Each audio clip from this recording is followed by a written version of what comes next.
Green energy India expo 2026 2026 June 11, 12, 13వ తేదీలలో SS convention centre Vijayawada. పునరుత్పాదక ఇంధన రంగంలోని ప్రముఖ బ్రాండ్లను కలవండి, అత్యాధునిక సాంకేతికతలను తెలుసుకోండి, నిపుణుల సెషన్లలో పాల్గొనండి మరియు పరిశ్రమ ప్రముఖులతో నెట్వర్క్ ను విస్తరించుకోండి. నమస్తే, వెల్కమ్ టు రియాలిటీ చెక్. ప్రస్తుతం మనతో పాటు ఉన్నారు వైసీపీ నేత శైలజానాథ్ గారు. సార్ నమస్తే. ఏంటి సార్, దేశ రాజకీయాలు చూస్తుంటుంటే మనం అందరం ఎక్కడికి వెళ్ళిపోతున్నాం? ఉప్పులు, పప్పులు, పెట్రోలు, డీజిల్, ఇది అది అని కాదు, ప్రతి ఒక్క ధర పెరుగుతున్న నేపథ్యంలో ఈరోజు కేంద్ర ప్రభుత్వాన్ని ప్రశ్నించే దమ్ము ఏ రాజకీయ పార్టీలోనూ కనిపించడం లేదు. రాజకీయ నాయకులు కూడా వాయిస్ వినిపించడం లేదని ప్రత్యక్షంగా కాక్రోచ్ పార్టీ వాళ్ళు చెబుతున్న ఆరోపణలు. సో జెన్జీ దీన్ని యాక్సెప్ట్ చేయడం లేదు. అందుకే కాక్రోచ్ జనతా పార్టీ లాంటి పార్టీలు ఈరోజు, అప్పట్లో ఆమ్ ఆద్మీ పార్టీని చూసినప్పుడు ఎటువంటి ప్రకంపనలు వచ్చాయో ఈరోజు కాక్రోచ్ జనతా పార్టీకి అటువంటి ఆదరణ వస్తోంది. కాదంటారా? అసలు ఏం చెప్తారు? యాక్చువల్లీ దీన్ని మనం మరింత లోతుగా చూడాల్సిన అవసరం ఉంది.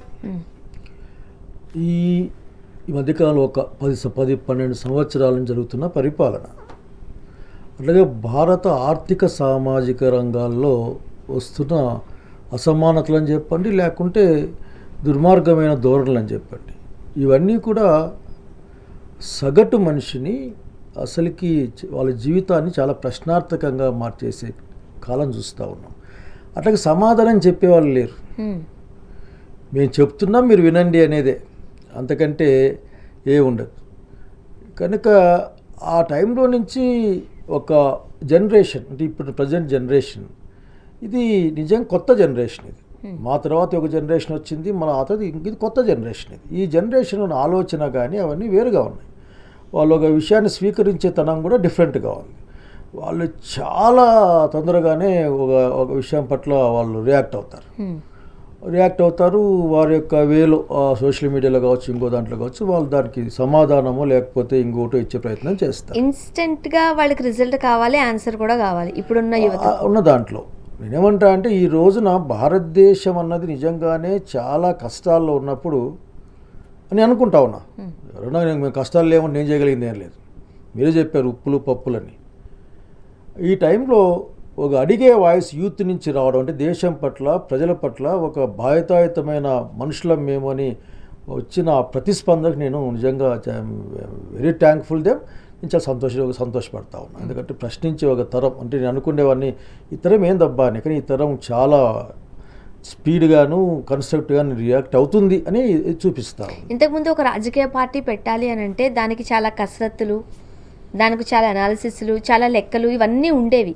బట్ ఈరోజు సోషల్ మీడియా వేదికగా ఒక పార్టీని పెట్టడం జరిగింది. ఈరోజు దాన్ని ఇంప్లిమెంట్ చేస్తున్నారు. పొలిటికల్ పార్టీ కాదని ఇప్పుడు నేను చెప్పలేను, కానీ అది ఒక స్ట్రక్చర్గా మా తీర్చిదిద్దుకునే కార్యక్రమం జరుగుతూ ఉంది. ఇప్పుడు ఒక రాజకీయ పార్టీకి ఉండాల్సిన ఆర్థికంగా కావచ్చు, లేకపోతే దాని ఫండమెంటల్గా కావచ్చు, ఎలా ఉండాలంటారు? అంటే అటువంటిది ఏముండదు. ఆఖరికి ప్రజలు కోరుకుంటే ఏదైనా కానీ జరుగుతుంది. సో ప్రజల యొక్క ఉదాహరణకి ఈ రోజున బయట గట్టిగా అదేంది 4వ ఆర్థిక వ్యవస్థ అంటుంటారు, 4 ట్రిలియన్లు అని. దాన్ని మనిషికి లెక్కేస్తే $2,000 కూడా రాదనుకుంటా, 2,000 వస్తుంది. అంటే ఎక్కువ మంది ఉంటే దాన్ని పంచాలి కదా, సగటు ఆదాయం ఎంతో చూపించాలి కదా, వాళ్ళ జీడిపి ఎంతో మనకు చూపించరు. ఊరికనే 4వ ఆర్థిక వ్యవస్థ. కానీ అమెరికా డాలర్తో పోలిస్తే $100 ఇస్తే అమెరికా ₹1 ఇస్తాడు, అమెరికాలో ₹1 ఇస్తారు. ప్రతిరోజు కూడా పెరిగిపోతున్న నిత్యావసర వస్తువులు. అది కారణం ఏం చెప్తారంటే, అది ఇప్పుడు ఉదాహరణకి డీజిల్ పెట్రోల్ కంపెనీలకి 3 లక్షల కోట్ల పైగా లాభం వచ్చిందని ఒక వార్త. మరి లాభం వచ్చినప్పుడు మన మీద ₹10-20 వేసి దోచుకునే వ్యవహారం మీద నాకు అర్థం కాదు. అట్లాగే అప్పులు పెరిగిపోతూ ఉన్నాయి. దాంతో పాటుగా మనం ఎప్పుడో చూసాను, విదేశీ పంపించే ఎగుమతులు కూడా తగ్గిపోతూ ఉన్నాయి. బంగారు అమ్మేశారని కూడా ఈ బ్లూంబర్గ్లో వార్త ఏదో వచ్చింది, చూస్తుంది నేను. వాళ్ళు ఏదో విశ్వసనీయమైన వర్గాలు అని చెప్పేసి. కనుక ఎట్లా చూసినా సరే భారతదేశంలో సగటు భారతీయుని యొక్క ఆర్థిక పరిస్థితి మెరుగు కావడం లేదు. అట్లాగే సామాజిక పరిస్థితి కూడా మెరుగు కావడం లేదు. భారత రాజ్యాంగం కులాలని మతాలని నిషేధిస్తుంది. ఇది మతాతీత రాజ్యం, ఇది మత సహ రాజ్యాంగం లేదు. కానీ మతాన్ని తెచ్చి ఇప్పుడు I belongs to Hindu religion, మతం నా ఇష్టం, అంతేగాని దాన్ని ఇంకో విధంగా తీసుకెళ్ళి మరి ఎప్పుడో స్లోగన్ కూడా చూశాను. ఏం చూసా కులం ఇంట్లో మతం బయట అని. వినడానికి బాగానే ఉంది కానీ కులం ఇంట్లోనూ బయట, భూమిలో పోతే భూమిలోను, ఆకాశంలో పోతే ఆకాశంలోను, నీళ్ళలో దాచిపెట్టి నీళ్ళలో కూడా ఉంటుంది. కనుక అవన్నీ ఇటువంటి ప్రాపగాండాస్టిక్ చేస్తూ ఉంటారు. ఇవన్నిటికీ ఉన్న సమస్యని కప్పిపుచ్చే కార్యక్రమం. ఇంతమంది చదువుకున్న నిరుద్యోగులు, టాలెంటెడ్ నిరుద్యోగులు, అట్లాగే ఈ దేశ ఆర్థిక వ్యవస్థని పెంచడానికి అన్ని శక్తి ఉన్న యువకుల్ని ఏ విధంగా ఉపయోగించుకోవాలని మనం ఆలోచించాలా, ప్రభుత్వాలు ఆలోచించాలా. కేవలం అదాని ఇది ప్రపంచంలో షావుకర్ అయిపోయినాడు. నేను ఎప్పుడు అవి వండర్డ్ ఆఖరికి ఒక 15 ఏళ్లలో అసలు ప్రపంచంలోనే ధనికుడిగా మారి విమానాశ్రయాలు, నౌకాశ్రయాలు, బొగ్గు గనులు అన్నింటినీ చేతుల్లో పెట్టుకునే అంత పెద్ద సంపద ఏ విధంగా చేయగలిగా అర్థం కాదు ఆఖరికి. గవర్నమెంట్ యొక్క మోడీ గారి యొక్క ఆశీస్సులు పుష్కలంగా ఉన్న సంగతి నాకు బాగా తెలియదు. నేను అర్థం చేసుకున్నాను. ఒకే ఒక సంఘటనే, ఆస్ట్రేలియాకి పోయినప్పుడు అదాని గారు వెళ్ళారు, వాళ్ళ బ్యాచ్ వెళ్ళింది. State Bank of India top guy అక్కడికి వెళ్ళారు, ఆమె వెళ్ళింది. అదాని గారి యొక్క బొగ్గు గనులకి State Bank of India assurance ఇస్తుంది. పక్కన ప్రధానమంత్రి గారు ఉంటారు. కనుక ఇవన్నీ కూడా ఇది చూస్తే మనకు మాట్లాడితే ఏమి కాదు. ఈ దేశం మనది, ఈ దేశం భారతీయులది. అసలు భారత రాజ్యాంగం యొక్క అంతిమ ఓనర్లు ప్రభువులు, పౌరుడే, ప్రజలే. దాన్ని గుర్తుపెట్టుకో మాటలు. ఈ పిల్లలు కూడా ఈ రోజున నిజంగా నేను వెరీ హ్యాపీ. అసలుకి నేనైతే రియాక్షన్ ఒక సమస్యలు ఉన్న పట్ల ఒక ప్రతిస్పందన చూపించే ఒక గుంపు వచ్చింది. వాళ్ళు గట్టిగా మాట్లాడుతున్నారు, వాళ్ళు కలుస్తూ ఉన్నారు. ఒక పెద్ద మార్పుకు దారి తీయాలి ఇది అని ఆశిస్తూ ఉన్నాను. ఇప్పుడు ఒక రాజకీయ పార్టీ అధికారంలో ఉన్నప్పుడు కొన్ని ప్రతిపాదనలు కావచ్చు, లేకపోతే ధరలు పెరగడం కావచ్చు, ఆర్థికంగా, రాజకీయంగా, సామాజికంగా ఒకలాంటి ఒడిదుడులకు గురవుతున్న టైంలో ప్రతిపక్షంలో ఉన్న రాజకీయ పార్టీలు, పెద్దవాళ్ళు చెబుతూ ఉంటారు కదా, రాజకీయ పండితులు, విశ్లేషకులు వాళ్ళ మీద ఫైట్ చేస్తూ మనం చూసాం. బట్ వీళ్ళందరూ చిన్నపిల్లలు, 20+ వాళ్ళు, జెన్జీ. వీళ్ళు వాయిస్ వినిపిస్తున్నారు తప్పితే ప్రత్యామ్నాయంగా ఉండే ఒక బలమైన ప్రతిపక్షం లేకపోలేదు కదా. మనకు ఆ ఖాళీ అయితే కనిపిస్తుందా? కేంద్ర ప్రభుత్వం యొక్క ఆర్ఎస్ఎస్ బ్యాక్లో ఉన్న బీజేపీ ప్రభుత్వం యొక్క ఆర్థిక సామాజిక విధానాలని ప్రశ్నించే వాళ్ళు ఉన్నారు. కాకపోతే ఈ దేశంలో టాప్ మీడియా అంతా కూడా ఆఖరికి మోడీ గారి వాళ్ళ యొక్క, సరే మోడీ గారు కాదేమో, అదే అదానీల, అంబానీల చేతులు, ఇటువంటి వాళ్ళ చేతుల్లో ఉండిపోయింది. కనుక అసలు వాయిస్ బయటికి రాదు. ఈరోజు మీరు కాక్రోచ్ జనతా పార్టీ మూమెంట్ మీ ఎన్ని టీవీ ఛానళ్ళు వచ్చి చూశారు కదా, మన ఛానల్లో చూస్తున్నాం మనం. కాబట్టి మీడియా కూడా ఈరోజు మ్యానిపులేట్ చేయబడతా ఉంది. ఎందుకంటే ఓనర్లు, లాభాలు, నష్టాలు వచ్చిన తర్వాత, పార్టీ అఫిలియేషన్లు వచ్చిన తర్వాత వాళ్ళు చెప్పే విషయం తక్కువ ఉంటుంది. కానీ ఇప్పటికి కూడా ఈ దేశంలో అన్యాయం గురించి కానీ, ప్రజల గురించి కానీ, ఇంకొకరి గురించి కానీ, సామాజిక రుగ్మతల గురించి కానీ మాట్లాడేవాళ్ళు, గట్టిగా అరిచేవాళ్ళు ఉన్నారు. ఇంకా పెరుగుతుంది. ఈ రోజున్న మోడ్రన్ ప్లాట్ఫామ్స్లో అది అడాప్ట్ చేయబడుతుంది, పెరుగుతుంది. అట్లాగే ఈ దేశంలో అంబేద్కరైట్స్ కానీ, అట్లాగే లెఫ్టిస్టులు కానీ, అట్లాగే మధ్యలో ఉన్న సోషలిస్టులు కానీ, వీళ్ళందరూ కూడా గట్టిగా మాట్లాడుతూ ఉన్నారు. అండ్ మోదీ గారు చెప్తున్నారు బంగారం కొనద్దు అంటున్నారు. ఓకే, కావాలి అని అనుకుంటే కరోనా టైంలో వర్క్ చేసినట్టుగా వర్క్ ఫ్రమ్ హోమ్ చేయండి అంటున్నారు. పెట్రోల్ ధరలు పెరిగే అవకాశాలు ఉన్నాయి కాబట్టి మీరు ఆ వాహనాలను వాడద్దు అంటున్నారు. విదేశాలకి టూర్లకి వెళ్ళొద్దు అంటున్నారు. ఇలా రకరకాలుగా ఏం చేయాలి అంటే what dos, what don't dos అనేవి కూడా ఇచ్చేస్తున్నారు రాజకీయ నాయకులే. దీని గురించి గట్టిగా ప్రశ్నించింది కాక్రోచ్ జనతా పార్టీని. నేను అందుకే హ్యాపీ ఏం చెబుతోంది కాక్రోచ్ జనతా పార్టీ? నేను అసలుకి ఈరోజు వాళ్ళు వేసే అన్ని ప్రశ్నలకి అసలుకి మీడియా మీద చూడాలన్నది కానీ, అట్లాగే అధికారం నుంచి దిగిపోయిన తర్వాత న్యాయమూర్తులకు పదవులు ఇవ్వకూడదని కానీ, ఏం చేస్తాం ఈ దేశంలో బహుశా సబ్జెక్ట్ కరెక్షన్ ఒక న్యాయమూర్తి అంటాడు, నేను దేవుని ముందు పెట్టాను పేపరు, ఆయన రాశాడో లేకుంటే ఆయన ముట్టి అంటే అదే విన్నా నేను ఎక్కడో వచ్చేటాగరికి.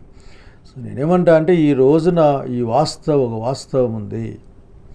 ఈ దేశం చాలా ఇబ్బందులకు నెట్టివేయబడతా ఉంది. కనిపించకుండా గట్టి గరిచి నోరు మూయించే ప్రయత్నం చేస్తూ ఉన్నారు. ఎవరైనా గట్టిగా మాట్లాడితే ఈడీలు అటువంటివన్నీ ఉపయోగించి వాళ్ళు డీల్ చేసే పరిస్థితి. బట్ ఎంతోకాలం ఈ పని చేయలేరు, ఎంతకాలం చేయలేరు. కనుకనే వాటన్నిటిలో నుంచి ఈ రోజున ఆర్థిక పరిస్థితి బ్రహ్మాండంగా ఉంటే మన రూపీ వాల్యూ పెరగాలి కదా, మనం కొనుక్కునేది తగ్గాలి. తినొద్దండి అని చెప్పడం కాదు, తినే విధంగా చేయాలని వాళ్ళకి అందుబాటులోకి తీసుకొని రావాలి. మీరు తినొద్దండి ఇవి, మీరు బస్సుల్లో పోవద్దండి, మీరు డీజిల్ పెట్రోల్ కొట్టించుకోవద్దండి, ఎందుకంటే అనకూడదు. కానీ గౌరవ ప్రధానమంత్రి గారికి తగిన గౌరవంతోనే మాట్లాడుతూ ఉన్నా. వారు వేసుకునే ప్రతి ఒక్క దాదాపు సగం పైన ముక్కాల వస్తువులను విదేశాలవే ఉంటాయి. మరి విదేశాలు కొనొద్దండి అని ఆయన మాట్లాడుతూ ఉంటారు. ఇవన్నీ వింటూ ఉంటాం, వినడానికి బాగానే ఉంటుంది. సో నేను అడిగేది ఒకటి, ఈరోజు నేను వాస్తవ పరిస్థితిలో మాట్లాడకపోతే యువకులు ఈ రోజున ఆలోచిస్తూ ఉన్నారు. ఒక విధమైన పాతకాలం రాజకీయాలు నడిపిస్తూ ఉంటే సాధ్యం కాదు. యువకుల యొక్క ఆకాంక్షల్ని మనం గుర్తుపెట్టుకోవాలా. దానికి అనుగుణంగా రాజకీయ పార్టీలు కూడా ఆలోచించాల్సిన అవసరం ఉంది అనుకుంటాను. ఇప్పుడు కేంద్ర ప్రభుత్వం లాంటి ఏదైతే విధి విధానాలు ఉన్నాయో అవేనా కాక్రోచ్ జనతా పార్టీ లాంటి పార్టీలు ఉద్భవించడానికి ప్రత్యక్షంగా కనిపిస్తున్న ఎగ్జాంపుల్సా, కారణాలా? నాకు అట్లే అనిపిస్తుంది. ఇప్పుడు నాకు ఎట్లా అనిపిస్తుంది అంటే, ఏ రంగం చూసినా కానీ ఇబ్బందే. వ్యవసాయం చూద్దామంటే ఇబ్బంది. అసలుకి ఫర్టిలైజర్ డబ్బులు అసలు 300 ఉండే, ఈరోజు 1200 1400కి వచ్చాయి. పండించిన పంటకి ధర లేదు. మా ఏరియాలో మొక్కజొన్నలు రోడ్లో పెట్టుకున్నాం. అట్లాగే ఎక్కడ చూసి రైతు ఇబ్బంది పడుతూ ఉన్నాడు. ఇండస్ట్రియల్ సెక్టర్ పోతే అక్కడ గొడవే, అక్కడ కూడా మనకు కనపడడంలే, పెద్ద ఎత్తున గ్రోత్ కనపడడంలే. మనం చెప్పుకోవాల్సిందే 4వ పెద్ద ఎకానమీ, ఎందుకంటే 140 కోట్లు ఉన్నారు కాబట్టి. ఆ జీడిపి ఎంత తలా హెడ్ ఇంత పంచితే అర్థమవుతుంది ఎంత ఈ దేశంలో జనాలకు డబ్బులు వస్తున్నాయని చెప్పి. అదిగా చూడాల్సింది, వ్యక్తికి ఎంత జీడిపి ఉందని కదా. కాబట్టి ఇట్లా చెప్పి మోసం చేసే మభ్యపుచ్చే కార్యక్రమాలు చేస్తూ ఉంటారు. ఇది నేను మాట్లాడితే పటిష్టంగా ఉంది, ఏం పటిష్టంగా ఉంది ఏదో నాకు అర్థమవదు. ఎప్పటికప్పుడు ఉదాహరణకి మీరంతా తిరిగేది మానేసేయండి. ఏంటి ఇది? ఇదో మీరు బాగా ఉంటే ఇదిగో నా ప్రజలకి ప్రపంచంలో 100 రూపాయలు అమ్మే వస్తువుని నేను 70 రూపాయలకే ఇస్తూ ఉన్నాను, 60 రూపాయలకే ఇస్తూ ఉన్నాను. మరింత బలపడ్డాము ఈ 10 సంవత్సరాల్లో. పెట్రోల్ ధర 60-70 కాకుండా గతంలో ఇప్పుడు 50 ఏళ్ళ రేటు నేను ఇస్తాను, 30 రూపాయలకి ఇస్తాను అని కదా.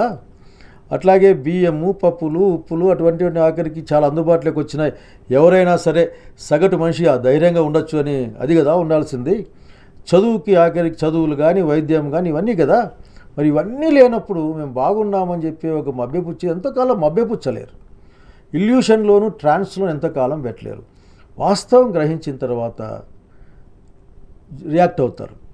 ముందుగా ధైర్యంగా రియాక్ట్ అయిన అసలుకి యువకుల లేదంటే ఆ యువతకి నేను డెఫినెట్గా నేను వాళ్ళని గౌరవిస్తూ ఉన్నాను. నాకు సంతోషంగా కూడా ఉంది, ఎందుకంటే ప్రశ్నించే వాళ్ళ గుంపు పెద్దగా ఉంది ఇక్కడ. సరే, రాష్ట్రంలో కావచ్చు కేంద్రంలో కావచ్చు 2 టర్మ్స్ ఒకే ప్రభుత్వం అధికారంలో ఉన్నప్పుడు సహజంగానే ఒక నెగిటివిటీ వస్తుంది. సహజంగానే మనం ఎంత చేసినా సరే వస్తూనే ఉంటుంది. సో ఖచ్చితంగా పార్టీలను మార్చే ఆలోచన ప్రజల్లో నుంచి మొదలవుతున్న నేపథ్యంలో ఇప్పుడప్పుడే 3rd టైంలో ఉన్నారు మోదీ గారు, అమిత్ షా ద్వయం. ఇప్పటికీ నెక్స్ట్ టైం ఎలక్షన్స్లో కూడా మళ్ళీ బీజేపీ అయినా అనే ఒక క్వశ్చన్ మార్క్ చాలా మందిలో కనిపిస్తోంది. అంటే సరైన ప్రతిపక్షం నిలబడలేకపోతోందా, లేదా మనకి మన దేశ రాజకీయాలలో ఆ వాక్యూమ్ ఉండిందా పొలిటికల్ దగ్గర? ఇది అట్లా అనిపిస్తుంది, ఎందుకంటే అట్లే కనిపిస్తుంది, అట్లా అనిపిస్తూ ఉంటుంది. ఎందుకంటే అధికారంలో అట్లా రకరకాలు చెప్తూ ఉంటారు. మనం ఎక్కడికి వెళ్ళాను, ఎక్కడ వెళ్తే ఆఖరికి రైతులకు మేము అండగా ఉన్నాం, మా హయాంలో రైతులు సుఖ సంతోషాలతో ఉన్నారని బాబు గారు యాడ్ చూశాను నేను. అది ఎలక్ట్రానిక్ యాడ్ చూశాను. దాని ముందే నేను ధర్నా చేస్తూ ఉన్నాను ఆఖరికి. ఏమని, అయా మొక్కజొన్నలు కొనుక్కోండి, చీనా చెట్లు ఎండిపోతూ ఉన్నాయి, అరటికాయలు రూపాయి కేజీ అన్యాయం కదండి. కానీ నా ముందరేమో రైతులు వెలిగిపోతూ ఉన్నారు అని ఉంది. సో వెలిగిపోతూ ఉంటాయి చెప్పుకోవడాలంతా. కానీ ప్రజలు ఒక నిర్ణయానికి వస్తారు. వచ్చేటప్పుడు ఇవన్నీ ఆగు. ఆల్రెడీ లాస్ట్ టైం కూడా ఆఖరికి ఎన్నికలపైన రకరకాల మాటలు అనుమానాలు ఉన్నప్పటికీ కూడా మోడీ ప్రభావం తగ్గింది కదా, లేదంటే బీజేపీ ప్రభావం తగ్గింది కదా. ఇప్పుడేమో ఏకసూత్రంగా ఏం లేదు. కాబట్టి వాళ్ళ అజెండా అనేది ఆర్ఎస్ఎస్ అజెండా అమలు చేస్తారు కాబట్టి అట్లా ముందుకు పోతారు. కానీ వాస్తవానికి తగ్గిందే కదా. కాబట్టి ఈ రోజున నేను అడిగేది ఒకటే, ఎవరికి వాళ్ళు యాక్టివ్గా ఉన్నారు. మరింత యాక్టివ్గా అన్ని రాజకీయ పార్టీలు ప్రజల గురించి ఆలోచించి రాజకీయాలు చేయాల్సిన అవసరం ఉందని అనుకుంటాను. ఓకే సార్, మనం ఒకసారి ఏపీకి వద్దాం. లండన్లో ఉన్నప్పటి నుంచే జగన్మోహన్ రెడ్డి గారు చాలా యాక్టివ్గా కనిపించారు. కోర్స్ కుటుంబ సభ్యులతో ఉన్నప్పుడు వాళ్ళ బ్యాగ్లు క్యారీ చేశారు, చాలా ఉల్లాసంగా ఉత్సాహంగా కనిపించారు. ఇప్పుడు ఇండియాకి వచ్చిన తర్వాత ఇప్పుడు జగన్మోహన్ రెడ్డి గారు తీసుకుంటున్న డెసిషన్స్ కావచ్చు, అంతే చాకచక్యంగా కాస్త ఒక రకంగా చెప్పండి తన పందాన్ని మార్చుకున్నట్లుగానే చూస్తున్నాం. ఎప్పుడు ఒక క్వార్టర్ని నిర్మించుకుని ఆ లోపలే ఉండేవారు జగన్మోహన్ రెడ్డి గారు అనేది ఒక అపవాదు. ఇప్పుడు రైతులతో మాట్లాడుతున్నారు, డిఎస్సి అభ్యర్థులతో మాట్లాడుతున్నారు, స్ట్రాటజీ మార్చారు. స్ట్రాటజీ ఏం మార్చలేదు, అదే జగన్మోహన్ రెడ్డి గారు. మీరు బ్యాగులు మోస్తున్నారు కదా, అసలు జగన్మోహన్ రెడ్డి చాలా ఫిట్ ఆఖరికి, ఆయన ఎక్సర్సైజ్ ఆయన అంతా ఫిట్ ఆఖరికి. కాకపోతే ఈ రోజున ఈ 2 సంవత్సరాల కాలంలోనే ప్రజలు విపరీతమైన కష్టాలకు లోనవుతూ ఉన్నారు. ప్రభుత్వం యొక్క ప్రజా వ్యతిరేక ఏకపక్ష విధానాలకి ప్రజలు తట్టుకోలేకపోతా ఉన్నారు. సమాధానం చెప్పేవాళ్ళు లేరు. ఊరకనే ఒక స్టేట్మెంట్ ఇవ్వడము, ఆ స్టేట్మెంట్ అమలుకి పోలీసులను ఉపయోగించడము, అవసరం వస్తే గీసులన్నీ పెట్టే ప్రయత్నం. ఈ టైంలో బాధితుల పక్షాన్ని నిలబడాల్సిన వాళ్ళు ప్రతిపక్షమైనప్పుడు, అట్లాగే విశ్వసనీయమైన నాయకుడిగా ముద్ర వేసుకున్న లేక విశ్వస నాయుడుగా ఉన్న జగన్మోహన్ రెడ్డి దగ్గరికి వివిధ వర్గాల ప్రజలు వస్తారు. దాంట్లో భాగంగానే రైతాంగం వచ్చారు, దాంట్లో భాగంగా డిఎస్సి అభ్యర్థులు వచ్చారు, దాంట్లో భాగంగానే రాజధాని మనుషుల గురించి మాట్లాడుతూ ఉన్నారు. కనుక ఇది రోజు రోజుకి జగన్మోహన్ రెడ్డి గారి పైన, వారి నాయకత్వం పైన, వైఎస్ఆర్ కాంగ్రెస్ పార్టీ పైన ప్రజలకు పెరుగుతున్న విశ్వాసం, నమ్మకం సూచిస్తుంది. కానీ అట్లాగే ఎప్పుడు ఆయన ప్రజల గురించి ఆలోచిస్తాడు, ఎట్లా దీన్ని తీసుకోవాలి, అది ఎట్లా తీసుకెళ్ళాలి అని. నేను క్వార్టర్ గీట్ అనే మాట నేను ఒప్పుకోను, ఎందుకంటే హీ డిస్కస్ విత్ రిలయబుల్ పీపుల్తో మాట్లాడి మీరు డెసిషన్ తీసుకుని రాపోండి, మాట్లాడదాం దీని గురించి వాళ్ళు డిస్కస్ చేస్తాడు. కాబట్టి అదేదో మీరేగా అపవాదని, అది అపవాదులాగా తప్ప అంతకంటే కాదు. ఈరోజు డిఎస్సి వాళ్ళు ఉన్నారు, నేను అక్కడ మీటింగ్లో ఉన్నాను, నేను అక్కడ ఎంత బాధ వేస్తుందో, పిల్లలు ఏడుస్తూ ఉన్నారు, ఆడపిల్లలు ఏడుస్తూ ఉన్నారు. స్పోర్ట్స్ కోటాలో పేకాట ఆడే వాళ్ళు కూడా ఉన్నారు అనేది అని మీరు గట్టిగా అంటే ముఖ్యమంత్రి బాబు గారికి కోపం వస్తుంది. మీకు స్పెల్లింగ్ కూడా తెలియదని మనం తిడతాడు ఆయన. బ్రిడ్జ్ కోర్స్ అంటే పేకాటే, మా రాయలసీమలో పత్తాల ఆట అంటారు వాటిని. దాన్ని ఇట్లా నిలబెట్టు, పై నిలబెట్టు, జోకర్ లేకున్నాడు, ఈ జోకర్ పెట్టుకున్నాడు, లేకపోతే ఎట్లన్నా ఆడుకో, దాన్ని పేకాట అనే అంటారు. దానికి బ్రిడ్జ్ అన్నా లేక కెనాల్ అన్నా ఏమన్నా నేను చేయగలిగింది ఏం లేదు. సో వీళ్ళంతా మ్యాథ్స్ సైన్స్ ఏం చెప్తారో నాకు తెలియదు. కనుక అట్లాగే తనకు సంబంధించిన వాళ్ళు అధ్యక్షులుగా ఉన్న క్రీడా సంఘాలకి వాళ్ళకి చాలా ఉద్యోగాలు వచ్చినప్పుడు చూసాం మనం. ఆఖరిగా అబ్బాయి ఎవరు భరత్ సంథింగ్ ఖోఖో అట్లేదో చూసాం. కాబట్టి దాంట్లో ఈరోజు అలిగేషన్ వచ్చింది, వాళ్ళు సాక్ష్యాలతో మాట్లాడుతూ ఉన్నారు. ఒక అబ్బాయి ఇచ్చాడు, నేను నాది నేషనల్లో బంగారు పథకం గెలిచాను, నాకు ఉద్యోగం లేదు, 4వ వాళ్ళకు 3వ వాళ్ళకు వచ్చింది అని అంటారు. అమలు ఇస్తే దేశంలోనే బంగారు పదిచ్చి పిల్లలకు ఉద్యోగం లేకపోవడం ఏంటి? అట్లాగే అంతకంటే దారుణమైన విషయం నాకు అనిపించింది ఏంటంటే, అక్కడ ఎస్సీలు, బీసీలు, ప్రధానంగా దళితులు, బలహీన వర్గాలు, మైనారిటీలు, వీళ్ళ పట్ల దారుణమైన వ్యతిరేకతను చూపించా అనిపించింది. ఎందుకంటే ఓపెన్ కేటగిరీ అంటే ఓపెన్ కేటగిరీ, ఇది ఓసీ రిజర్వేషన్ కాదు, ఓపెన్ కేటగిరీ. ఓపెన్ కేటగిరీలో ఎలిజిబిలిటీ ఉన్న మార్కులను తెచ్చుకున్న ఒక బీసీ అభ్యర్థికి ఓపెన్ కేటగిరీలో ఈ సీట్ ఇస్తే, అది ఉద్యోగం ఇస్తే, బీసీ రిజర్వేషన్లో అక్కడ ఇంకొక పేదవాళ్ళకు ఇంకొకరికి ఉద్యోగం వస్తుంది. అట్లా కాకుండా నువ్వు బీసీ కదా, బీసీ కోట్లేకి పో అని పంపించినారు దాంట్లో ఆడాకారికి. అంటే ఇదంతా ఏంటి, దీన్ని ఏమంటారు అంటే ఇంకో పెద్ద తమాషా, పైగా దుర్మార్గం ఏంటంటే, ఒక జీవో ఇచ్చారు, పరీక్షలు ఏం సంబంధం లేదు, సర్టిఫికేట్లు చూపించండి ఉద్యోగాలు ఇచ్చేస్తామని. మళ్ళీ కాసేపటికో లేక ఒక రోజు తర్వాతనో తమ పని పూర్తి అయిపోయినా లేదు పరీక్ష పెట్టాల్సిందే అని చదివిపోయా. ఆ జీవోకి కారణం ఏంది, ఈ జీవోకి కారణం ఏంది, ఎట్లా దానికి ఏమైనా చెప్పని వీళ్ళు. గిట్టి అసలు చివరికి లేకపోతే ఇప్పుడు ఉద్యోగాల్లో ఉండి రిటైర్ అయిపోయే వాళ్ళకు కూడా టెట్టు పెట్టమంటున్నారు. విద్యాశాఖ మంత్రిగా పనిచేస్తారు, ప్రాథమిక పనిచేస్తున్నాయి ఆయన ఆఖరికి. మరి వీళ్ళు టెట్టులా ఏమిలా మేము ఏమో చేస్తామని చెప్పి ఇట్లా అంటే ఏమైనా మాట్లాడితే గట్టిగా మిందపడి అరిచే కార్యక్రమం. పబ్లిక్ డొమైన్లో పెట్టాల్సింది కూడా ఎక్కడా పెట్టలేదు, పెట్టట్లా. ఎందుకంటే సెలక్షన్ లిస్టులు పెట్టలేదు, రిజెక్షన్ లిస్టులోనూ లేదు. అంత ట్రాన్స్పరెన్సీగా జరిగినప్పుడు ఎందుకు పబ్లిక్ డొమైన్లో ఉంచలేదు? అంటే మేము ఈ రోజున వాళ్ళ అభ్యర్థుల అలిగేషన్ ట్రాన్స్పరెన్సీ లేదని కదా, ట్రాన్స్పరెంట్గా లేదు, ఇది వాళ్ళకి కావాల్సిన ఇచ్చుకున్నారని అభ్యర్థులు మాట్లాడుతూ ఉన్నారు. మేమడుగుతామంటే ఎంక్వైరీ చేయండి అయ్యా, అసలుకి మళ్ళీ మీరు కాదు సిబిఐ చేయించండి, మాకు తెలిసిపోద్ది కదా వ్యవహారం అని చెప్తా ఉంది. ఈ డిమాండింగ్ వైఎస్ఆర్సీపీ డిమాండ్ చేసేది ఏంటంటే వీళ్ళకి న్యాయం జరగాలి, వీళ్ళు ఎలిజిబిలిటీ, వీళ్ళకి ఉద్యోగాలు రావాలి, ఇటు అన్యాయం జరగకుండా సిబిఐ ఎంక్వైరీ చేసి పెట్టండి అని డిమాండ్ చేస్తూ ఉన్నాం. అట్లాగే మా నాయకుడు ముందుకెళ్ళి కూడా ఆఖరికి వాళ్ళకి కావాల్సిన న్యాయ సహాయం కూడా చేస్తామని మా మనోహర్ రెడ్డి గారు ఇట్లా చైర్మన్ లీగల్ సీట్ల వాళ్ళ నాయకత్వాన్ని ఒక కమిటీ ఏర్పాటు చేసిన పరిస్థితి. ఇదే పరిస్థితి ఇది మన రాజధాని రైతులు కూడా మేము మా భూములు ఇయ్యం కుయ్యోమర్రో అంటే ఆఖరికి లాక్కెళ్ళే పరిస్థితి. మొన్న ఇచ్చిన 50,000కే దిక్కు లేదు, మళ్ళీ 50,000 కావాలని ఎవరి కోసం 50,000 కావాలో లక్ష అర్థం కాని పరిస్థితి. ప్రజలు అడ్డం తిరిగితే వాళ్ళ మీద బెదిరించే కార్యక్రమాలు చూస్తూ ఉన్నాం. మళ్ళీ వీళ్ళందరూ జగన్మోహన్ రెడ్డి నాయకత్వాన్ని విశ్వసిస్తున్నారు ఈ రోజున. రైతులు కూడా కదా సార్, ఎందుకంటే ఈరోజు వైసీపీ అధికారం కోల్పోవడానికి రకరకాల కారణాలలో రైతులు కూడా, అమరావతి రైతులు కూడా ఒక ప్రధాన కారణంగా నిలుస్తున్నారు. ఆ రోజు ఎప్పుడైతే 3 రాజధానుల పేరిట స్వరం వినిపించారో రైతులు రోడ్ల మీదకి వచ్చారు, ధర్నాలు చేశారు, వంటవార్పులు చేశారు. అయినప్పటికీ జగన్మోహన్ రెడ్డి గారు తన స్టాండ్ అయితే మార్చుకోలేదు. బట్ ఈ రోజు అమరావతి రైతులు జగన్మోహన్ రెడ్డి గారి దగ్గరికి వెళ్ళి మొరపెట్టుకుంటున్నారు. అవును, ఇప్పుడు వాస్తవం అర్థమైపోయింది. 2వ విడత భూములు ఎవరైతే ఇవ్వలేదో వాళ్ళ పైన ఇప్పుడున్న గవర్నమెంట్ చాలా దారుణంగా వ్యవహరిస్తోంది, రైతులను ఇబ్బంది పెడుతోంది. అంటే రైతులు వాస్తవాలను తెలుసుకున్నారు. ఎవరికి ఇది మా కోసం కాదు, ఇది వీళ్ళకి ఇన్నర్ అజెండా కోసం చేశారు ఈ పనంతా అని చెప్పేసి నేను ఇంతకుముందు చూసా. అదేదో హైకోర్టు భవనానికట 500 కోట్లు 200-300 కోట్లు ఖర్చు పెడతా రేటుకి దాని బయట ఇచ్చే ఎలివేషన్ కట. మొన్నే చూశాను సెక్రటేరియట్కి అద్దాలు వేసేకి 3,600 కోట్లని. ఎవరి డబ్బులు, ఏమి కథ? మేము రాయలసీమ వాళ్ళం, మా రాయలసీమ లిఫ్ట్ ఇరిగేషన్ పూర్తి చేయండి, 1000 కోట్లు పెడితే అయిపోతుంది అంటా ఉన్నాం. అదేదో ఆయన రేవంత్ రెడ్డి గారు అడిగితే ఈయన ముఖ్యమంత్రి గారు ఇచ్చేసారు, రేవంత్ రెడ్డి గారే చెప్పారు ఇక్కడ అసెంబ్లీ ప్రకటించి, నేను చెప్పితే నేను అడిగితే ఆపేశాడు అని చెప్పాడు. అట్లా ఈ మధ్య మళ్ళీ చర్చ వస్తూ ఉంది, పాలమూరు రంగారెడ్డికి ఒప్పుకుంటాడు ఆయన పనకచర్లు ఒప్పుకుంటే అని చెప్పేసి. ఎవరు ఏం కథ అర్థం కావడంలే. సో మా రాయలసీమ హక్కులు లేకుంటే అవసరాలంటే పనంగా పెట్టే పరిస్థితి.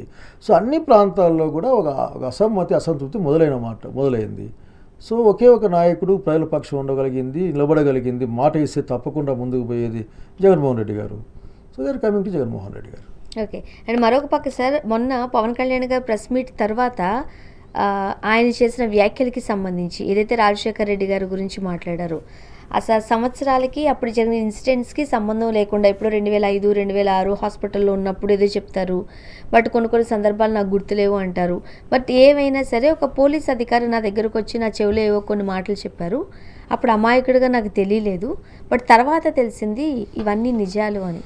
దానికి వైఎస్ఆర్ గారి ఆత్మకు ఏవీపీ రామచంద్రరావు గారు స్పందించారు, సవాలు విసిరారు. సవాల్ను స్వీకరించాలి కదా పవన్ కళ్యాణ్ గారు. ఫస్ట్ పాయింట్ కేవీపీ గారు. దానికి అప్పట్లో సంవత్సరాలు రాజశేఖర రెడ్డి గారి గురించి మాట్లాడడానికి, రాజశేఖర రెడ్డి మేరు నగధీరుడు కదా.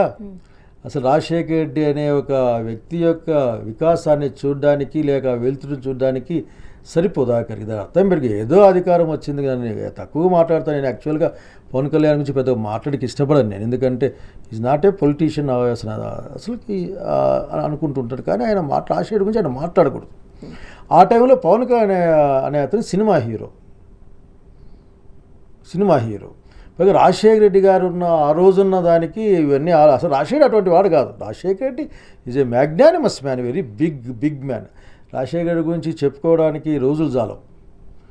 కాబట్టి ఏం చేస్తాం, పవన్ కళ్యాణ్ గారు ఎప్పుడెప్పుడో మాట్లాడతారు. అసలు పొంతన ఉందా సార్ ఆయన చెప్తున్న 2005కి 2006కి? ఏ కాదు, పోలీస్ ఆఫీసర్ అని ఆయన ఎవరో ఈయనకి ఎందుకు పోయి చెప్తాడు? నాకు అర్థం కాలే. ఏమైనా చెప్తే సీఎం గారికి చెప్తారు, లేకుంటే ఏమన్నా ఇంకా ఏదన్నా ఉంటే ప్రతిపక్ష నాయకునికి చెప్తారేమో. కానీ ఏదన్నా పొలిటికల్గా యాక్టివ్గా కూడా లేరు కదా, ఊరికే అట్లా మాట్లాడుతూ. ఉదాహరణకి మన ఎప్పుడో చదివా నేను, జగన్ రెడ్డి గారిని జైలు పెట్టి అవసరం నాకేముంది అని చెప్పాడు ఆ పిల్లడు. అంతకుముందు నేను చూసాను, ఇప్పుడు నాకే పంపించారు. ఇట్లా బల్లగు చెప్తాడు, నేను మోడీ గారితో మాట్లాడి ఎక్కడ అవసరమైతే ఎక్కడ కోరుకుంటే అని మాట్లాడాడు. కనుక మనం ఏం చేస్తాం? అసలు అదే రాజధాని గురించి ఎన్ని కామెంట్లు చేశారు. కనుక ఇవన్నీ నేను అయితే సీరియస్గా తీసుకున్న ఆ విషయాల్ని. బట్ రాజశేఖర రెడ్డి గారి గురించి మాట్లాడకుండా ఉంటే బాగుండేది, మంచిది కూడా. సార్ మరోపక్క వైజాగ్ అంటే ఒక పర్యాటక కేంద్రంగా, ఒక సుందరమైన పట్టణంగా తీర్చిదిద్దుతాము, చాలా కంపెనీస్ అక్కడికి రాబోతున్నాయి, పెట్టుబడుల నిలయంగా మార్చుతాము, ఇన్ని చెబుతున్న ప్రభుత్వాలు బీచ్లలో లేకపోతే సరౌండింగ్ ఏరియాస్లో మినీ బార్స్ పెట్టడానికి సిద్ధమవుతోంది వార్త. అంటే నేను మన ఆశ్చర్యపోయిన మంత్రివర్గం సమావేశమై ఇది బీర్లు తాగేదానికి అవకాశం ఇస్తాము. ఏం చేస్తాము, ఇంత దౌర్భాగ్యం. ఆఖరికి ఆ బీచ్లో విశాఖపట్నం నాకు బాగా పరిచయం ఉన్న ఊరు. ఆ బీచ్ కూడా చాలా ఏళ్ళుగా పరిచయం నాకు. నేను విద్యార్థి ఉద్యమాల్లో పనిచేసిన కాలం నుంచి, ఎస్ఎఫ్ఐ నుంచి కూడా బాగా పరిచయం.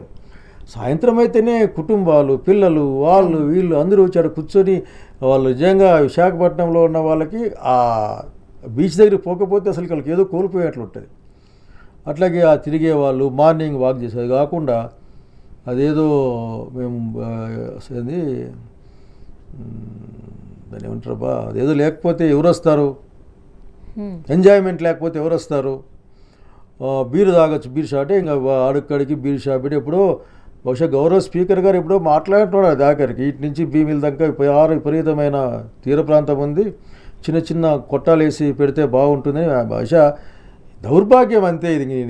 ఇది ఆలోచనలో దౌర్భాగ్యం. అంటే కుటుంబాలుగా వచ్చి మీరు అన్నట్టుగా చిన్న చిన్న పిల్లల్ని కూడా పట్టుకొచ్చి ఆ విశాఖ వాసులకి సముద్రానికి చాలా అనుబంధం, అవినాభావం సంబంధం. మనం ఎక్కడికైనా పోదామన్నాం అనుకో తెలిసి పిల్లలు పట్టుకొని బీచ్ దగ్గర పోదామన్నా అంటారు. బీచ్ దగ్గర పట్టుకో వాళ్ళకి ఒక సంతోషం. ఆ బీచ్ దగ్గర పోయినాక అది బొరుగులు ఇస్తారు, ఆ బొరుగులు తెచ్చిస్తారు, అది తెచ్చి ఏదో ఇస్తారు. అవి తిరుగుతుంటే ఇంకా పొగుడుతారు బీచ్ గురించి పొగుడుకొని పోతారు. ఇటు నుంచి ఆడదాకా నడుస్తాం, వాటి కిందంకా నడిచి వెళ్ళిపోతాం. అటు కాకుండా ఇంకా బీర్లు వేస్తామంటే మనం ఎవరు పోకూడదని. అంటే విశాఖపట్నాన్ని అదేదో వీళ్ళు తెచ్చుకునే విదేశీ కంపెనీలు వాళ్ళకి ఇచ్చేద్దాం అనుకుంటున్నా, నాకు తెలియదు. కానీ ఏమైనా ప్రతిపాదన మంచిది కాదు. Better to stop that. అసలుకి ఆ విధంగా మొన్న కూడా చూసాను, నగరాలన్నీ కూడా ప్రైవేట్ వాళ్ళకి మెయింటెనెన్స్కి ఇచ్చేస్తాను. అన్నీ ప్రైవేట్ పరం అయిపోతుంది. ఇటువంటి ఆలోచనలు ఎక్కడి నుంచి వస్తాయో నాకేం అర్థం కావడంలే. ఖచ్చితంగా వైఎస్ఆర్పీ ప్రభుత్వం వచ్చినాక ఇవన్నీ రివ్యూ చేయబడతాయి, అనుమానం ఏం లేదు. రాబోయే ప్రభుత్వం వైఎస్ఆర్ కాంగ్రెస్ పార్టీ ప్రభుత్వమే, కాబోయే ముఖ్యమంత్రి జగన్మోహన్ రెడ్డి గారు ఎవరెన్ని మాట్లాడినా ఏం చేసినా సరే. కాబట్టి నేను చెప్పేది ఒకటే, ఇప్పటికే చంద్రబాబు నాయుడు గారు దయచేసి సీనియర్ మోస్ట్ పొలిటీషియన్ ఏపీ స్టేట్లో ఈ బీచ్ల్ని కొద్దిగా అమ్మా నాన్నతోనూ భార్యా పిల్లలతోనూ అక్క చెల్లెలతో కలిసి కూర్చునే ప్రాంతాలుగా పెడితే మంచిదని నేను అనుకుంటాను. చూద్దాం sir. Thank you so much అండి, మీ అభిప్రాయాలు పంచుకున్నారు. Thank you. ఇది వాళ్ళ రియాలిటీ చెక్. Stay tune.